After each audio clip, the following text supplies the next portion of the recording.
श्री राम कथा में प्रस्तुत है निम्न रूप से माता सीता और प्रभु श्री राम जी का पुष्प वाटिका में साक्षात्कार।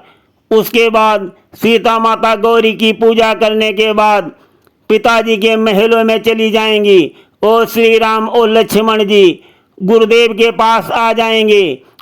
आज की कथा में हम शिव धनुष भंग प्रसंग भी सुनाएंगे, परंतु पूजनीय गोस्वामी जी ने भी कहा है और श्री राम जी ने भी कहा है, लक्ष्मण जी ने भी कहा है, श्री राम जी ने शिव जी के धनुष को तोड़ा नहीं है, नहीं तोड़ा है श्री राम जी ने। और अब हम कथा विस्तार पूर्वक सुना रहे हैं। सीता जी और श्री राम जी का जब आमने सामने साक्षात्कार हुआ पुष्प वाटिका में, और जब दोनों की नजरें एक दूसरे से टकराईं तो तकते ही रह गए, एक दूसरे को निहारते ही रह गए, चकोर हो गए। श्री राम जी के मन में यही विश्वास हो रहा है कि जितनी भी त्रिभुवन में सुंदरता है वो विधना ने सारी सीता जी को दे दी है, और सीता जी के भी यही विचार आ रहा है कि जितनी भी सुंदरता है संसार में उतनी राघव को दे दी है। और लक्ष्मण जी से श्री राम जी कहते हैं, तात जनक तनया यह सोई, धन यज्ञ जहि कारण होई। लक्ष्मण से श्री राम जी समझा रहे हैं कि पता नहीं मेरा दायां अंग फड़क रहा है, कुछ भी समझ में नहीं आ रहा है, कौन सा रहस्य इसमें छुपा है, ये तो ईश्वर ही जानता है, पता नहीं कौन सा राज छुपा है। लेकिन ये हमारा धर्म नहीं है जो हम किसी की सुंदर कन्या को देखें। हे भाई, अब यहाँ से शीघ्र चलो, और गुरु पूजा को भी देर हो रही है। ऐसा कह करके श्री राम जी लक्ष्मण जी को साथ लेकर के वहाँ से चल देते हैं। जैसे ही श्री राम और लक्ष्मण जी बगीचे से चले, सीता जी व्याकुल होने लगी, बहुत व्याकुल होने लगी। तब उनकी उसी सखी ने कहा जिसने उनको दिखाया था, अरे ये तुम्हारा क्या हाल हो रहा है, तुम्हारा रंग जो क्यों बदल रहा है। तब माता सीता का धीरज उस समय जवाब दे देता है, श्री जी ने संकोच तज खोले अपने नैन, लता ओट श्री राम थे हृदय हुआ बेचैन। लता ओट से उस समय प्रगटे राजकुमार, उसी सखी ने तब कहा फिर लीजिए निहार। जब सीता जी व्याकुल हो रही थी, विकल थी, जब श्री राम और लक्ष्मण लता की ओट में हो गए थे जाते जाते, और जैसे ही वो फिर दिखाई देने लगे तो सखी बोली कि लो फिर से देख लो। तब यहाँ पर सीता जी ने किस प्रकार से श्री राम जी को देखा, सुनिए प्रसंग में। अब लोके अब राजीव नयन, आनंद भरे अनुराग भरे, लज्जा लगाओ लावण्य लाभ, लालित लालिमा लाग भरे। सुध नहीं देह की तनिक रही, खोए उस उपवन में दोनों, कर चुके आज सौगंध शपथ, मानो मन ही मन में दोनों। सीता जी ने रघुनंदन को अपने नैनों में बसा लिया, रघुनंदन ने सीता जी को निज उर के अंतर छिपा लिया। और ये तो हाल श्री राम जी का और सीता जी का मैंने सुना दिया, और अब सीता जी की सखियों का क्या हाल है वो भी सुन लीजिए। अच्छे आए दशरथ नंदन, अच्छे आए दशरथ नंदन, वैदेही को भरमाया है, मिथिला की भोली बाला का चोरी से चित्त चुराया है। चलिए छोड़िए ध्यान उनका, सुध करिए अब घर जाने की, सुध करिए अब घर जाने की। अब रही बात कल की पक्की, अब रही बात कल की पक्की, बस इसी जगह फिर आने की, बस इसी जगह फिर आने की। इस प्रकार से सखियों का भाव है सीता जी और राम जी के प्रति। और सखियों के व्यंग वचन अब सीता जी को बहुत ही अच्छे लग रहे हैं। चली मैथिली व्यंग सुन थी आनंद विभोर, पाँव महल की ओर थे नैन राम की ओर। सखियां कुछ आगे बढ़ी हुई जरा सी बार, सीता पीछे रह गईं कहने लगी पुकार। सीता जी थोड़ा पीछे हैं और सखियां जो हैं आगे आगे जा रही हैं विनोद करती हुई। तो सीता जी उनको आवाज देती हैं, हे सखी खड़ी तो रहो जरा, मेरा तो जी घबराता है। तुम चलती हो जिस तरह चाल, मुझसे तो चला न जाता है। इस ओर निगोड़ी साड़ी भी माधवी लता में उलझी है। तुम सबकी भागी जाती हो, क्या मुझे बाउली समझी है।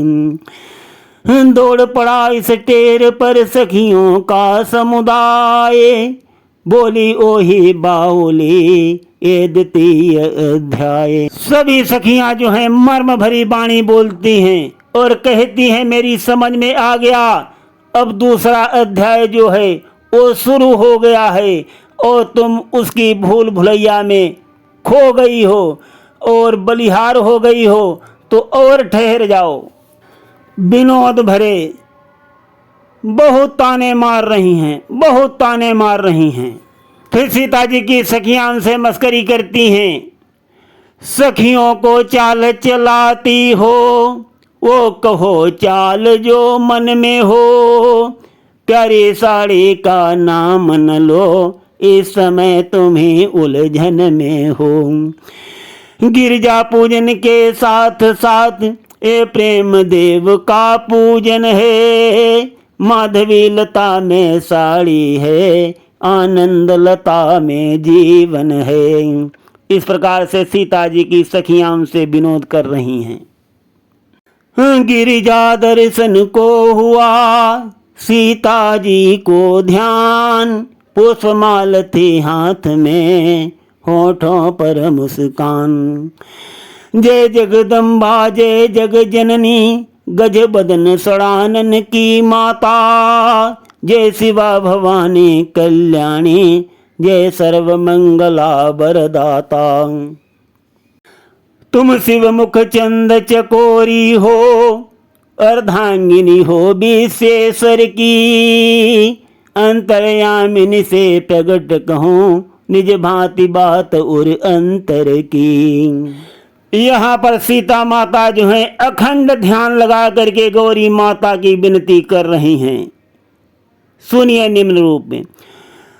जग जननी स्वीकारिये यह कर माला आज, राखियो माता समय पर बरमाला की लाज। मन रघुनंदन की तरफ तन की नहीं संभाल, ज्यों त्यों पहनाई जभी खिसक गई वो माल। इसी समय मानो हुआ इनको ऐसा भान, देती हैं गिरजा मुझे इस प्रकार वरदान। हे सीते कुछ संदेह नहीं, उत्तम अभिलाष तुम्हारी है। नारद का वचन सत्य होगा, ऐसी आशीष हमारी है। छिप कर जिनको अपनाया है, प्रत्यक्ष उन्हीं को पाओगी। बस इसी स्वयंवर में सीता मन चीता वर तुम पाओगी। सीता जी महलों चली लेकर यह वरदान, राजकुमारों की कथा सुनिए अब धर ध्यान। सीता जी भी महाराज जनक के महलों में पहुंच गईं और यहाँ श्री राम जी भी गुरुदेव के पास आ गए और गुरुदेव ने बहुत आनंदित होकर के पूजा आराधना किया, पुष्प चढ़ाए। और उसके बाद में क्या होता है, महाराज जनक जी सदानंद जी को भेजते हैं और वो संदेश लेकर के गुरुदेव विश्वामित्र जी के पास आते हैं। सदानंद जी ने दिया आकर यह संदेश, सिया स्वयंवर के लिए बुला रहे मिथिलेश। समाचार सुनकर उठे लखन और रघुनाथ, धन समोत सब देखने चले गुरु के साथ। रंग भूमि आए जभी दोनों राज किशोर, नर नारी गण के नयन लगे इन्हीं की ओर। तो साथियों यहाँ पर देख लो, भगवान प्रभु श्री राम जी धनुष तोड़ने के लिए नहीं जा रहे हैं, धनुष देखने के लिए जा रहे हैं। श्री राम जी कहते थे, शिवद्रोही मम भक्त कहावे, सो नर मोहि सपने नहीं भावे। तो भगवान श्री राम जी धनुष यज्ञ देखने के लिए जा रहे हैं, ना कि धनुष तोड़ने के लिए। महामुनि विश्वामित्र जी के साथ जब श्री राम और लक्ष्मण मंडप में पहुंचते हैं, तब वहां जो उपस्थित राजागण हैं उनका क्या हाल होता है वो सुनिए। सब थकित हुए, सब चकित हुए, ऐसा वो दरस पुनीत हुआ, जिसकी जैसी भावना रही वैसा ही उसे प्रतीत हुआ। प्रत्यक्ष वीर रस अवलोका, बलशाली वीर नृपालों ने, साक्षात भयानक रस देखा, भयभीत कुटिल महिपालों ने। संपूर्ण रौद्र रस एक जगह, जब कपटी असुरों ने देखा, श्रृंगार रस भरा पूर्ण रूप, मिथिला निवासियों ने देखा। बीभत्स लखा बीभत सोने, करुणा मिथिला की रानी ने, भरपूर शांत रस देखा तब श्री जनक राय से ज्ञानी ने। भक्तों ने अद्भुत रस पाया, श्री राम रूप मानस देखा, सखियों ने हास्य निहारा तो कवियों ने भी नवरस देखा। पहुँचे मंडप में जभी कौशल राज किशोर, चाव भरी चितवनों से देखा चारों ओर। चारों तरफ देखते हुए दोनों राजकुमार महामुनि विश्वामित्र जी के साथ आगे बढ़ते जा रहे हैं, जहां महाराज जनक जी ने उनके स्वागत के लिए सुंदर आसन लगवाए थे। और पहुँचे विश्वामित्र जब राम लखन के साथ, स्वागत को आगे बढ़े मिथिला के नरनाथ। आगे थे गुरुवर गादी सुवन, पीछे समूह था मुनियों का। महामुनि विश्वामित्र जी आगे आगे चल रहे हैं, उनके पीछे राम और लक्ष्मण हैं, पीछे मुनियों का समूह आ रहा है। और महाराज सारी व्यवस्था महामुनि विश्वामित्र जी को दिखा रहे हैं। महाराज जनक सुंदर आसन देते हैं, सारे मुनिगण बैठ जाते हैं। उसी समय सीता भी सज धज करके रंगभूमि में आ जाती है।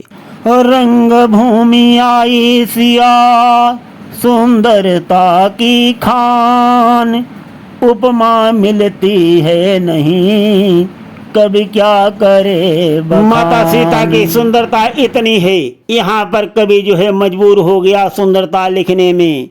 उसे उपमा देने के लिए कुछ मिल ही नहीं रहा है, इसलिए हम यहाँ पर संक्षिप्त रूप में छोड़ करके आगे बढ़ लेते हैं।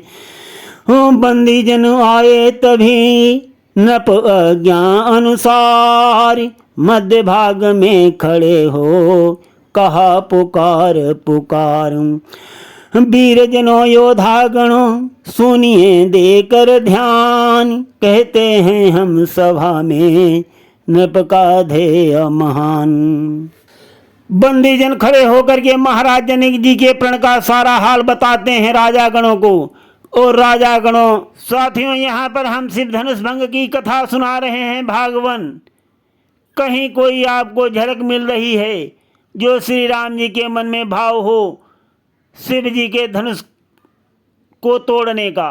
कोई भाव है? न तो राम के मन में है, न तो लक्ष्मण जी के मन में है।